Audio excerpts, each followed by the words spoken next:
Lewis Wall. Kia ora, Mr Speaker. I ngā mana, i ngā reo rangatira mā, tēnā koutou, tēnā tātou katoa. Ngā mihi Tuhoe.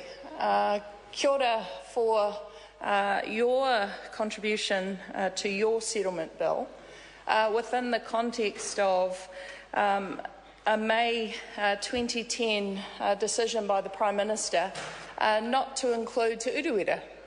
And I actually want to focus on the leadership within Tuhoe to say focused on one of the most important acknowledgements within your settlement legislation.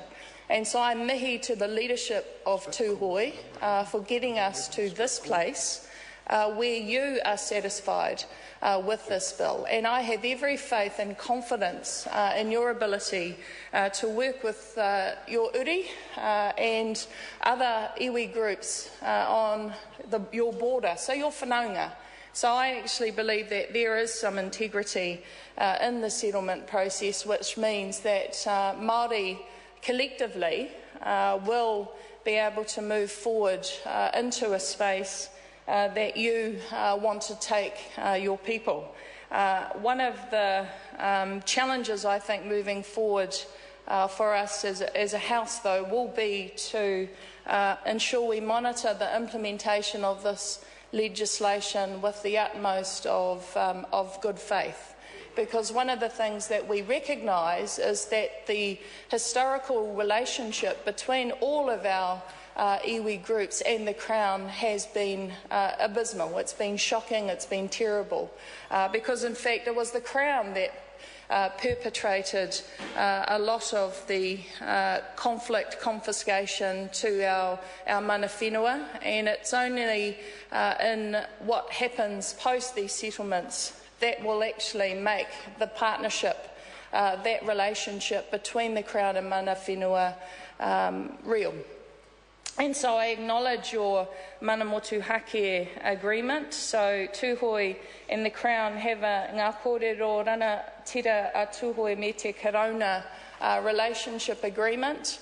And that the intention of that agreement is to ensure that Tuhoe and the Crown from post-settlement will negotiate about how education is delivered in Tuhoe, how social services are delivered in Tuhoe, and it will be founded on Tuhoetanga. It will be delivered by Tuhoe people. And I think that actually that is the most significant part, other than the return of Te Uruwera, to this settlement agreement and the relationship agreements, the memorandum of understandings that have been established within the context of this piece of legislation. We are looking back to go forward, but I think that it is in the forward-looking, remembering our past, that will actually create the partnership that the treaty envisaged and also guaranteed for us as a country. And I have faith in the process, and not only our parliamentary process, but our treaty settlement process with the involvement of all the different organisations, including the law and legal aspects, for us to get to this point of resolution. What these settlements are all about are truth and reconciliation processes, but they're really about how we move forward positively as a nation, ensuring that our mana whenua and our iwi are recognised in terms of the historical relationship that they've had with the Crown. But as I said before, the most important aspects of these settlements are the going forward. So what I want finally to conclude with is that Tuhoe for me have always been incredibly staunch.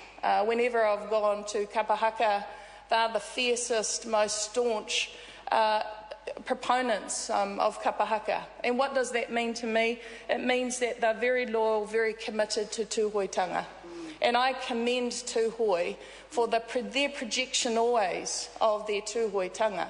And I thank them. I agree with my colleague Matiria-Tuhoe that we have to thank our mana whenua, our iwi leadership, for enabling us to move on. Yes, we also should acknowledge the Māori Affairs Select Committee, the Minister of Treaty Negotiations, and in this particular bill, I think the Honourable Chris Finlayson has done a fantastic job. But for me, it's always the steadfast resolve of our iwi who have got us to this point in time. And so I thank you for your generosity, and I look forward to the third reading of this bill when I know this place will be packed. So, nō reira, thank you to those who have come, safe travels home. Nō reira, tēnā koutou, tēnā koutou, tēnā tātou katoa. Mr. Speaker.